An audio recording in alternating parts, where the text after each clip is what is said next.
Good morning, coaches.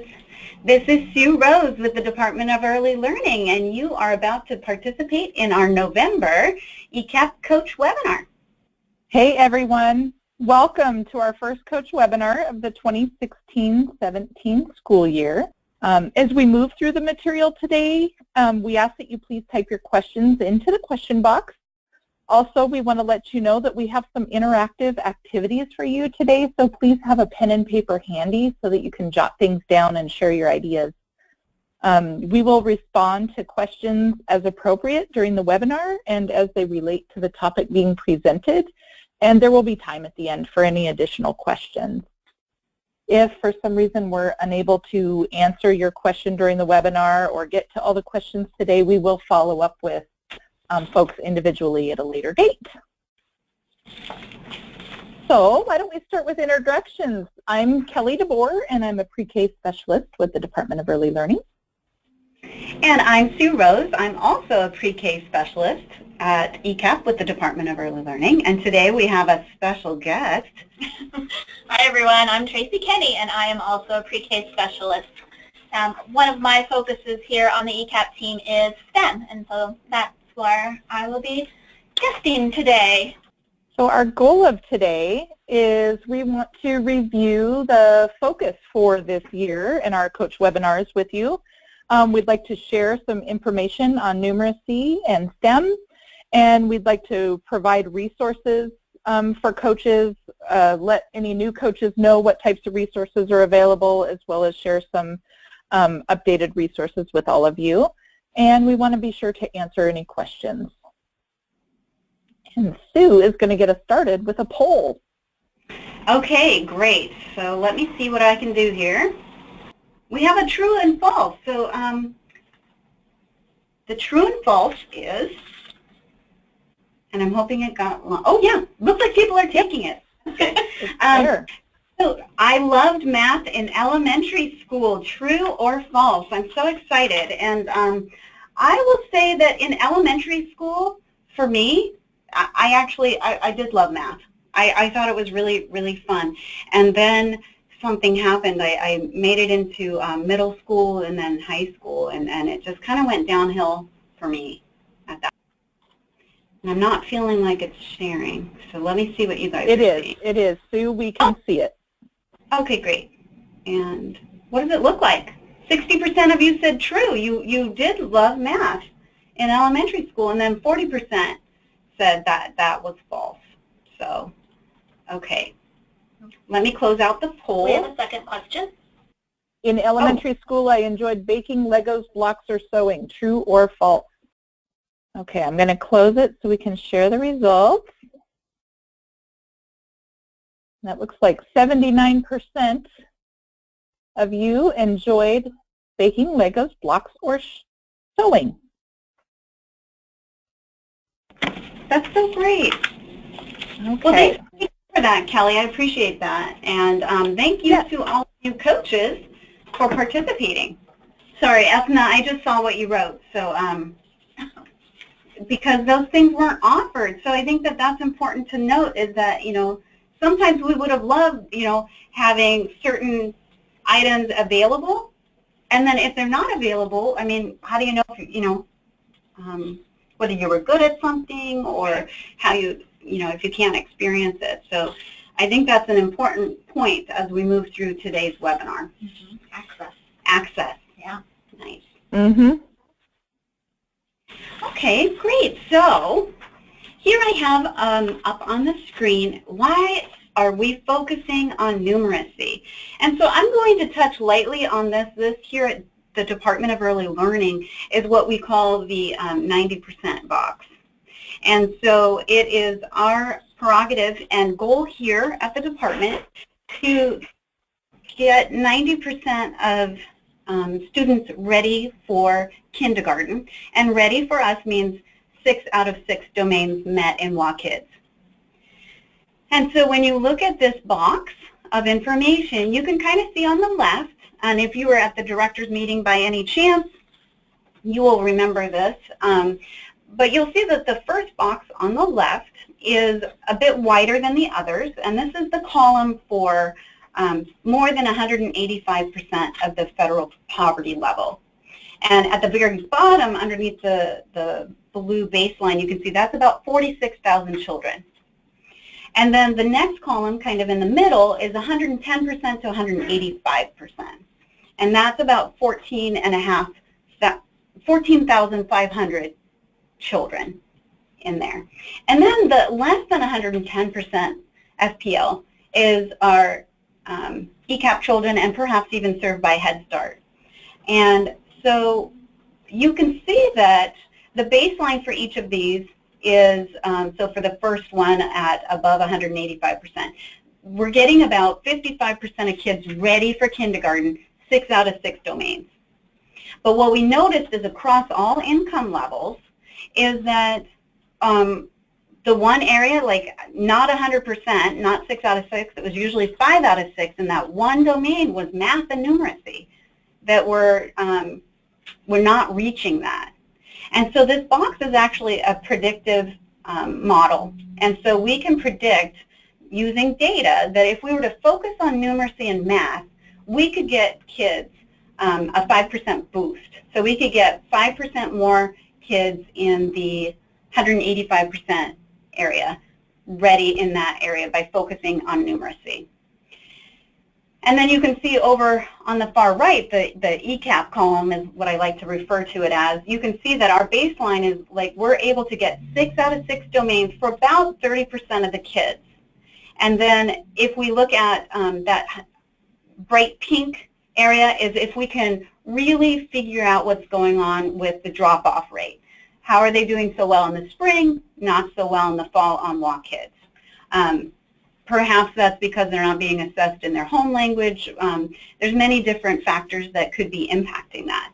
And then you see if we can add a focus on numeracy, we've bumped them up into the 55 to 60% range.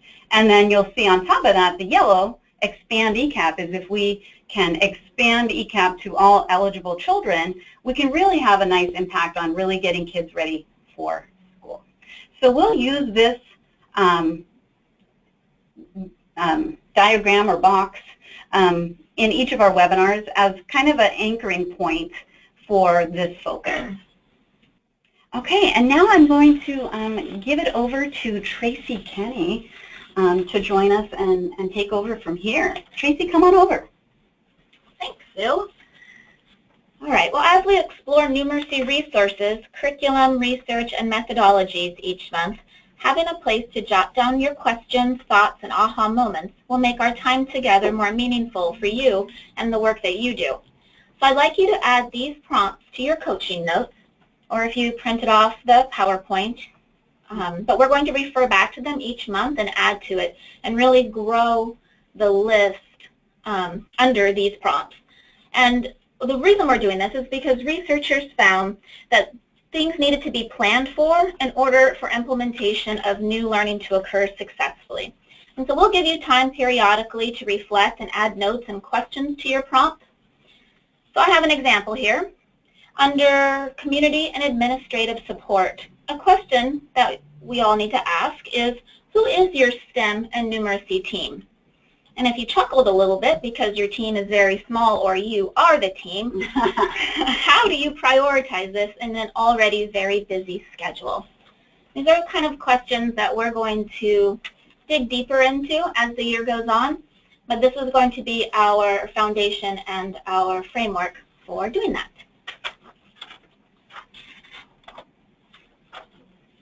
The National Association for the Education of Young Children developed a position statement on early mathematics in 2002 and then updated it in 2010. In the past, it was thought that young children do not have the capacity to engage in mathematics, but new research is showing that even young babies have an innate number sense. Our view of mathematics needs to be expanded beyond basic counting skills for young children. Comparing quantities, working with number patterns, and discovering spatial relationships helps young children make sense of their world. Give a child and their sibling each a plate of potato chips. Do you think the two children will know if there's a difference in the amount given to each? I know that when I was growing up, I definitely knew that my older siblings got more potato chips. Do you think that would know who has more? Of course. This simple example is the start to finding more and less. How about when children play with blocks and they add to their tower they are building? They are building initial addition skills. Perhaps a block or two falls down, and now there are fewer. They see a change in the number of blocks. These are initial skills needed for subtraction. Children develop mathematical understanding through interactions and with others through play. Sue, would you read our box here? Sure, let me read this. Children are young mathematicians. Throughout the early years of life, children notice and explore mathematical dimensions of their world. They compare quantities, find patterns, navigate in space, and grapple with real problems such as balancing a tall block building or sharing a bowl of crackers fairly with a playmate. Mathematics helps children make sense of their world outside of school and helps them construct a solid foundation for success in school. Thank you. In the quotation, the verbs have been highlighted to reflect the actions young children engage in with early mathematics. They notice, compare, find, etc. Okay, next slide. We know that ECAP teachers use Teaching Strategies Gold Assessment data to individualize math activities for their students, and that there is room for improvement. So now let's talk about embedding new practices in classrooms so that numeracy is as much of a focus as literacy. Kindergarten mathematics standards and the mathematics taught in kindergarten classrooms usually emphasize early number skills over more advanced concepts. According to some research, students who started kindergarten lacking basic skills made bigger gains when their teachers emphasized advanced content. Research has found that more time on basic content is actually harmful to kids, especially in mathematics. So if we're looking at the slide here, we have basic versus complex tasks. Basic tasks are tasks that children already know how to do, and this is going to be individualized for each child. Complex tasks are tasks that require thought and consideration, areas that children get right about 65 to 80% of the time. So they're not way over their head. They kind of know what's going on, and it's going to help stretch their minds a little bit. Complex tasks can be learning the counting sequence or learning one-to-one correspondence until children have these skills. Then these become basic skills, and the child needs to be introduced to deeper concepts. For example, comparing quantities or addition and subtraction. The important idea is that children learn more when challenged with tasks that require thought and consideration. Let's look at an example of taking a basic task and stretching it into a complex task. Okay, here we have a little selection of manipulatives that you'd find in just about any classroom. And so a question that you might ask a child is, how can you organize your items? And then you would ask, well, why did you sort them this way? And that might be something that comes very easy to the child, or it might be something where they're like, why did I organize? I guess shapes and animals. Yes? And Tracy, how can we take this even farther? Well, let's look at the next slide. So making the counts more complex. Here are some questions where we can take the child through a trajectory of learning here. So you could ask them, how can you organize them in a different way? You could ask, what items do you have the most of, or the fewest? Who has the same number of items as you? Who has more? Who has fewer? How many do you and your neighbor have together? So these can be questions that you ask individual children as we're roaming around through free time, or it can be a small group activity. And you will notice one of the handouts that we have for you today is a list of prompting questions that you can share with the classroom staff that you coach. Okay. So let's do some reflecting. Oh. This is Kelly. I just wanted to say I neglected to share with coaches at the beginning of this webinar that the handouts are included in the webinar, and so about halfway down the control screen there for their webinar, they should be able to access the handouts. So. Oh, perfect. Thank you. Okay, so reflecting on complex tasks. So we know that assessment data shows that we can make an impact on kindergarten readiness in mathematics.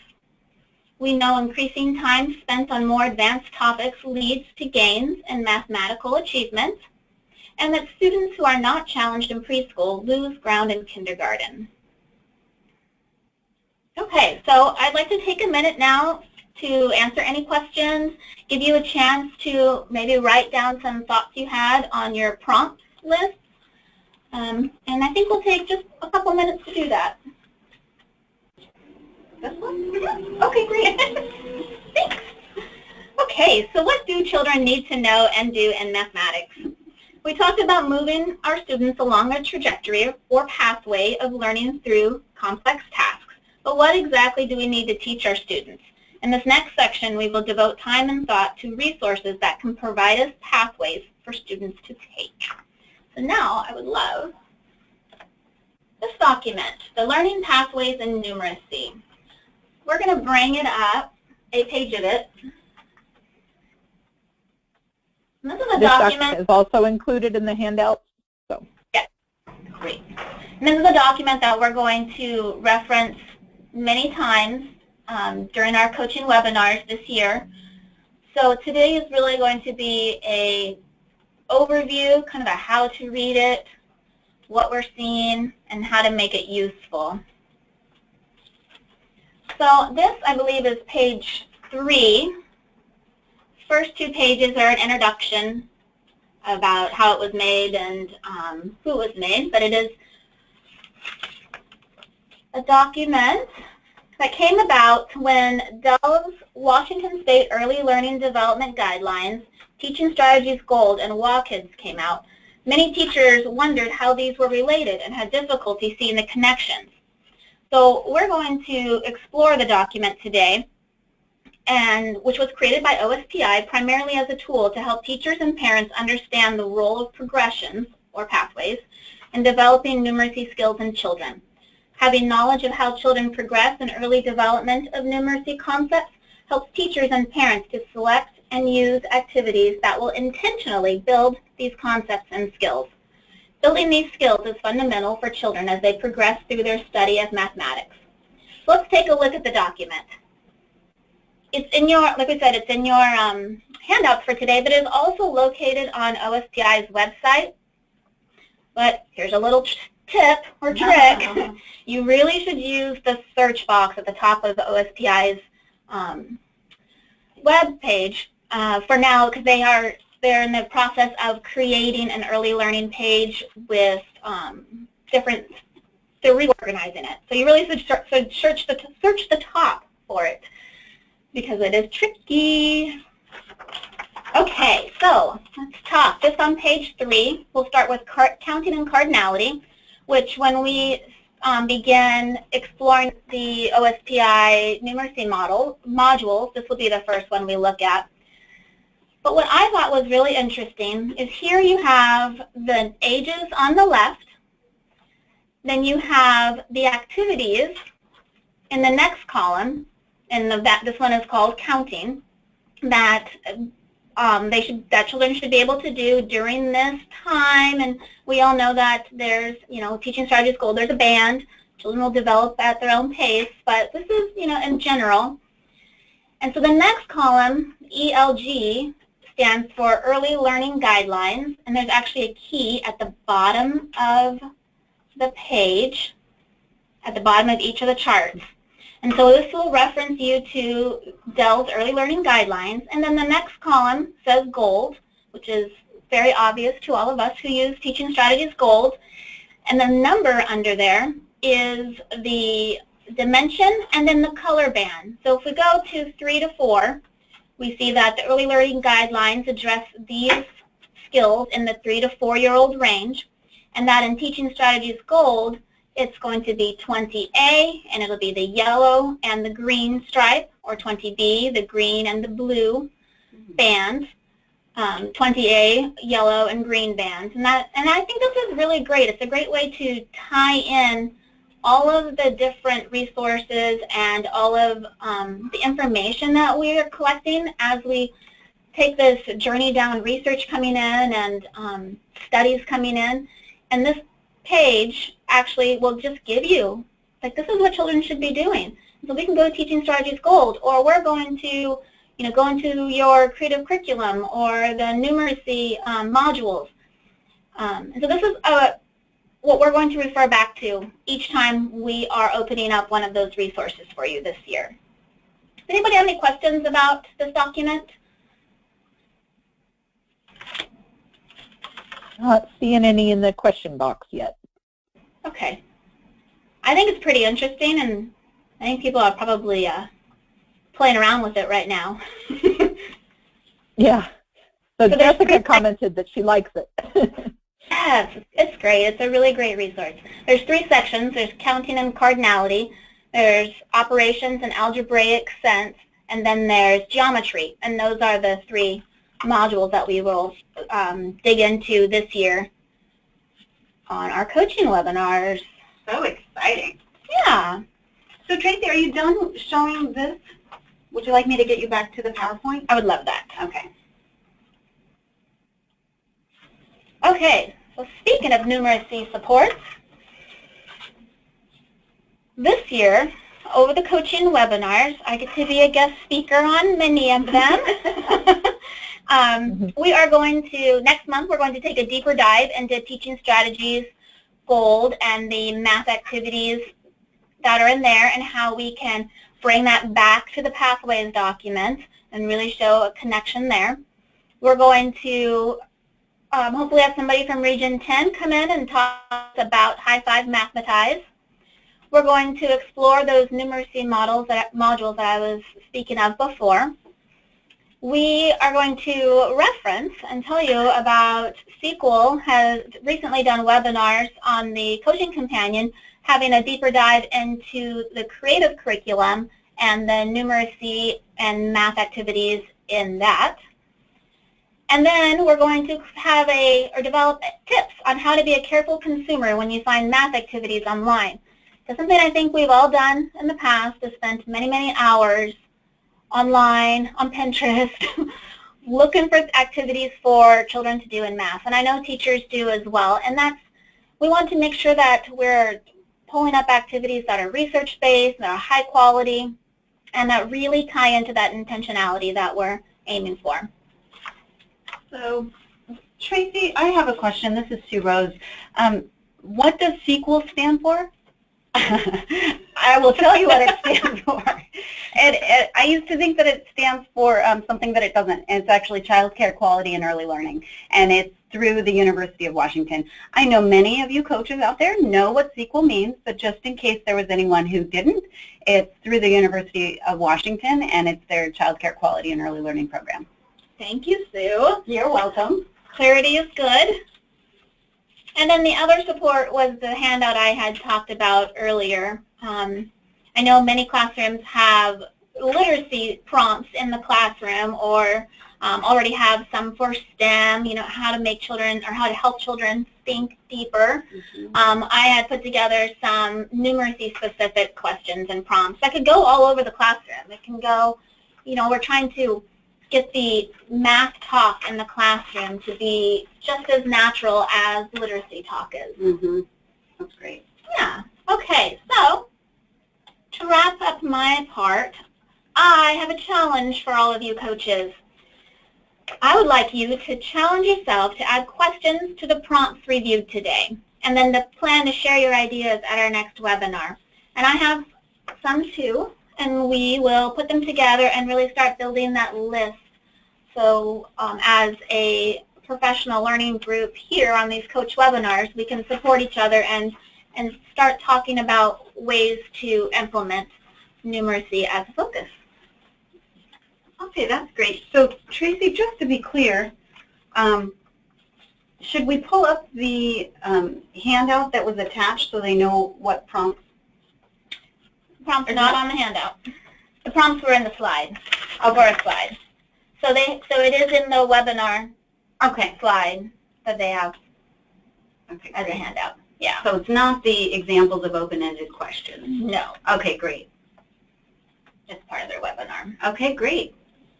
And I would suggest moving those to a document, whether it's electronic or paper, or your coaching notebook or something, because we're going to put many, many questions and thoughts and points under each one of the topics. Okay, great.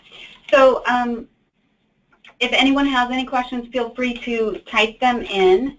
And then I want to say, Tracy, so we do have a question, Sue and Tracy. Elizabeth Snyder is sharing that they're unsure of what is meant by the slide with the prompt. So maybe we can go back and review that slide, and Tracy, if there's anything else you want to say about it, you can. Tell me when I get there. Yeah. Almost there. There it is. Okay. So these are the prompts that I was speaking of, and we had talked about under administrative support that maybe one of the questions would be, like, who is your STEM and numeracy team? And if you're a team of one, how are you going to be able to make this a focus in your already busy schedule? I'll give you another example. How about under professional development? A question could be, are there PLCs, or professional learning communities, that you can create or build upon? Because we really don't need to go and invent the wheel. If there are already groups meeting, like I know OSPI has fellows that are meeting, if that's already happening in your community, how can you hook up to that and leverage those resources? Okay, looks like we have another question. Yeah, Edna is asking, she'd like to link the Teaching Strategies Gold data results in math to offering professional development for subcontractors. Has anyone already created a model for this process? So I'll give folks a chance to respond. And do we want to allow anyone to, we can unmute you too if you raise your hand and you want to share. Would that be okay, Kelly? Mm-hmm. So if there's any coaches out there doing that, feel free to raise your hand and then we can unmute you, perhaps. So Lisa's asking me to repeat the question, and the question is, there's a desire to link the Teaching Strategies Gold data results in math to offering professional development for subcontractors. So taking those results in teaching strategies around math and tying them into professional development opportunities. And Esna's asking if anyone out there has already created a model for this process. Looks like Emily Wilson-Edge is sharing that they have Math Talk as an overview, but she doesn't have a mic, so she can't really talk about that more. Okay. So perhaps this is something that we can have coaches, we can maybe loop back around next month. If there's any coaches that maybe we can work with Emily to share a little bit about what she has going on for next month. Mm-hmm. And Lisa would like to share what they do as a contractor. I can unmute Lisa. I would love it if you could. And Emily, thanks for saying that you're willing to be included next month. So I'm going to write down that I'm going to connect with you. And Lisa, you are unmuted on our end. Well, I'm hoping I'm understanding the question correctly, and I know everybody does it a little different, but how we do it here with the ISTE 123 for our team is we will look at that TS Gold data and talk with teachers about where students are kind of falling in the gap, and we will strategize with them the kind of trainings they want to grow in, and then we will try and go out and find people to provide that training. So for instance, we've had a lot of concerns about behavior management, something like that, and so we will go to Ben Franklin Health Department and have somebody come and speak about autism or brain development and how that impacts behavior, and then provide some resources for teachers on how to work with those kiddos. But we will do that on a monthly basis with professional development days. So I would encourage those of you that don't have currently have those professional development days to really work with your administrators to ask for that kind of support. And it looks like Emily, oh, go ahead, Sue. Yeah, I was going to say, hey, Emily, yeah, we're going to talk. So Emily is, Emily Wilson Edge is an early learning fellow and has been working on it all year and is going to be able to share their PD model. And, and so I'm going to connect with Emily to get her on board for perhaps December if we have room on that one still. So I think that's awesome. And it looks like Erin Berkey has a comment that it would be great to specifically call out how the ITEs and learning games from creative curriculum align with the learning pathways and math modules. So I believe I did not attend the webinar from SQL, but I believe that's what they covered. So next month, we're going to talk about this a little bit, but Julie Flores is going to talk about teaching strategies gold. And at first, she was also going to do creative curriculum, but then SQL did, and she felt like they covered all of it. So I encourage you to go to SQL's website, and it's a free webinar on there. This is great. You guys are all so interactive. Awesome. Thanks for having me. Yeah, well, we're glad you're here. So, okay. Yes, so we are. We went back to the prompts slide, and what I'd like to do, so I'm going to just mention again that we did add today's PowerPoint slide as a handout to today's webinar, so you'll have access to this prompt screen. And then do feel free, any questions that, you know, as you're moving through your work and maybe jotting some things down, feel free to reach out to us. We'll have our contact information at the end if you have any questions or clarification that you'd like. I'm going to move the slides to where we are now. So I just wanted to take a quick moment, and you'll notice that I put that the University of Washington's SQL program is offering their coach webinars, and they're focusing on coaching to fidelity, and their webinars are optional, and they are on the second Thursday of the month. Child Care Aware's focus is on rating readiness, and theirs are to be determined, but the reason I put this up here is I wanted to make sure that you understand as an ECAP funded coach, it's these webinars that you're attending right now that are the required ones. And our focus, as you know now, is on numeracy. And so we have the items that Tracy Kenny already shared, and our webinars are typically going to be on the first Friday of the month. And we just had to move this one due to some unexpected illnesses, and they are required. So we really appreciate you being on this with us live. We think it's the best way to do them, but it will be recorded and hopefully posted to our website. We did a series of coach webinars, and Kelly, I think this is actually your slide that I'm talking over. Yeah, that's okay. We just wanted to remind folks of the webinars that we did cover, of the information covered on our webinars last year. Those webinars are still posted in the coaching toolkit on the DEL website that we will go visit in a moment. But just wanted to let any new coaches know that the coach orientation part 1 through 4 are posted in there. Each month there was a webinar, and the topic is listed to the right-hand side here.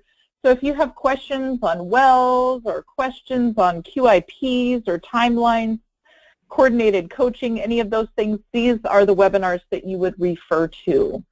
We will not be duplicating topics this year. As new information comes, we might briefly touch on something just to update everyone, but we're not going to continue to repeat the same topics from year to year. So these are all a great resource. And Sue, if you want to move to the next slide and take us to the coaching toolkit, we can show folks where that's at. Yeah, I'd love to, because let me move this over. So over the summer, our DEL website was updated, and we have a new site, and we wanted to make sure that everybody knew how to find the coach information. So when you go onto the DEL website and you click on ECAP, you'll see the coaching toolkit, and that is where you will. Kelly, I'm backing up and I'm showing them what you're saying. Like if you go to del.wa.gov and then go down here to ECAP, this little tile, and then over here on the left is where the page we were just on, ECAP Coaching Toolkit. So I figured it'd be easier if I said it instead of trying to coordinate. Thank you, Sue. Yeah. And this is where you will find all things coaching. So the coach orientations are at the top. Those are required for all coaches. We are in process of making a few updates to those. We'll let you know when information has been updated. We'll make sure it says new behind the webinar there. The monthly coach webinars, this is where they will be posted after each one. And then any coaching handouts that are included in the webinars will also be posted on here as well. You can also find information on class and ERS, as well as resources for hybrid project participants. So that's great. Thank you, Kelly. Yes. So the next place I wanted to take us is I wanted to talk a little bit more about coaching consultation. I know that some of you on the line have already participated in coach consultation with the University of Washington, and for a while it was just Wendy Jans who was offering it, and it's now available to all coaches across the state, regardless of funding source. So it's open to child care aware, Head Start coaches, ECAP funded coaches, and what's really cool, I think, is they've got a whole a group of coaches, and you can sign up to schedule time with a coach by going in through Coaching Companion. So I'm going to take you there now just to show you, and all meetings with them are done virtually or by phone. Oh, that's not good. Hang tight. I see that the screen is blue, but that's okay. I'm gonna get the Coaching Companion up here. Okay. So Coaching Companion is I've already logged into my account, and I'll see this screen here.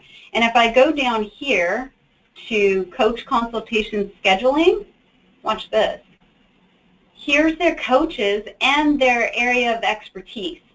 So Casey has expertise in positive behavior support, challenging behavior, and inclusion. She's got her little biography. And you've got Louise. I'm just scrolling down. Shannon. There's Wendy Jans. Some of you might know her or have worked with her. There's Wes Keller from Sequel. He does the coach webinars through UW. And there's Linda. And so, like, all I would need to do, let's say I really want to have some additional support. I'm a coach, and I want to reach out to Casey. If I click on Select, I can see that she's not available this week. But I have time on Tuesday, and I can click on this and then get it set up and let her know what I want to talk to her about. So how cool is that? I think, and that's no cost to you as a coach. I think it is super exciting, and I know that I know of one coach in particular who had let me know that she signed up to meet with Louise, and I might be able to have her join us in December. So Molly, I think you're on the line, and so maybe next month we can kind of hear how it went for you, how it was scheduling, and things of that nature. And I'm definitely open to other coaches too. If you let us know, like, hey, I want to share how it went too. I think that'd be really cool because we're very excited that the University of Washington has opened this up to all coaches, and we really want to make sure that everyone is utilizing it. It's pretty cool. Okay, so any questions, Kelly, that came up on that while I'm in here still? Just a comment from Sean regarding, not around coach consultation, but around upcoming webinar teaching strategies, November 30th, helping teachers implement curriculum with fidelity. So that's on the Teaching Strategies website. And Molly shared that she used the consultation and it was a great resource. It's easy to use and the time spent with Luis was very beneficial. Yay, Molly. Yeah. And Elizabeth Snyder is asking, can you sign up for just one consultation or is it ongoing? Great question, Elizabeth. Yeah, and Elizabeth, I'm happy to say it is definitely ongoing. And they are ready to serve coaches and they're ready to help out. And they can, it's not even just once a month. I thought it was just once a month that you could get it, but it's actually as you need it. So they are ready to help. So could you only do one? If you just were like, hey, I just yeah. Okay. Oh yeah, you want to do just one? Do just one. If you want to do it monthly, however you need it to work out, yeah, you work with your consultant. Cool, great resource. I know. Okay, cool. So I'm going to get us back to our PowerPoint, I think.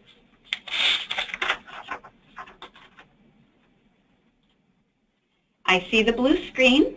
I'm not panicked by it. So Sue, while we're waiting for the PowerPoint to load, we have a couple more questions. Great. Ethna's asking, you know, she's not officially a coach, but could she set up an appointment and have contract, you know, her subcontracted directors with her? Oh. She provides support to the sites, but she's not the official coach. Do we know if that's an opportunity? I don't know for sure. My gut instinct is that that would be just fine if it's coaching related. But I really would hate to say that that's okay without checking with them first. So let's make a note of that and get back to you. I think that's a wonderful question, and I'm really hoping that the answer is yes, that would work, because that makes a lot of sense to me. Mm-hmm. Great. And then Jessica shared that she consulted with Wendy Jans a few weeks ago, and Wendy shared some great resources that Jessica had not previously been aware of. So thank you, Jessica, for sharing. Wonderful. Okay, Kelly DeVore, questions from the field. So questions from the field. So Holly had sent in a question prior to this webinar and stating it would be really helpful to see a wide variety of examples of goals that coaches have set post Early Achievers rating with programs. And so we wanted to extend out to all of you on the webinar today if you would be willing to submit a sample goal that you have done with one or several of the staff you support. If you want to send that into the ECAP inbox, we could compile a list and maybe make a handout of sample goals that we could share on the next webinar. I think that would be, I mean, as a coach, if I were a coach right now working out there, I think this would be really helpful. I would love to see that type of collaboration on these webinars where coaches are helping other coaches. So sending in those sample goals to kind of see how it's going. We could offer time, right, Kelly, on our webinar that allows them to talk to each other and share what they've got going on and suggestions. Definitely, definitely. So, okay, so cool. Coaches, please send in your sample goals to the ECAP inbox. That's ecap@del.wa.gov, and we will compile a list and we can discuss those on our next webinar. Fabulous. And when is our next webinar? Our next webinar is coming up on December 2nd from 9 to 10:30, and Julie Flores will help us take a deeper look into the math domains at Teaching Strategies Gold. And Julie suggesting that perhaps the goals could be related to the assessment and use of Teaching Strategies Gold, but I think the question was specifically around QIP goals with staff. So if folks have specific math goals they're working on, great. Happy to take those too. But if you could send some specific QIP goals into us, we'd love to know what folks are doing out there. That's great. And I'm just typing in the address again, the email address for ECAP. Yes, thank you. It is, so it's ecap@del.wa.gov, and ECAP is ECEAP@del.wa.gov. And I think that we probably should add that as a contact yes. and slide here for next month. Great idea, Sue. Well, thanks. Okay, so we have a little bit of time left, and so maybe we can, if there's anything else, see if give you a moment while we have Tracy Kenny still in the room, or any recommendations you want to make or share with us. We are here for you. And you know how to get in contact with us. So don't feel like you have to wait until December 2nd to ask a question. Okay. I'm not seeing any questions pop up, so. No, hi. So I'm going to, Kelly, I'll say goodbye to everybody and say thank you for us. And we really appreciate the work that you're doing out there. We want to make sure that you're feeling supported and have a community to collaborate with. So let's make it a great year together. We're looking forward to it. So take good care. Bye-bye. Bye. Thank you. Bye.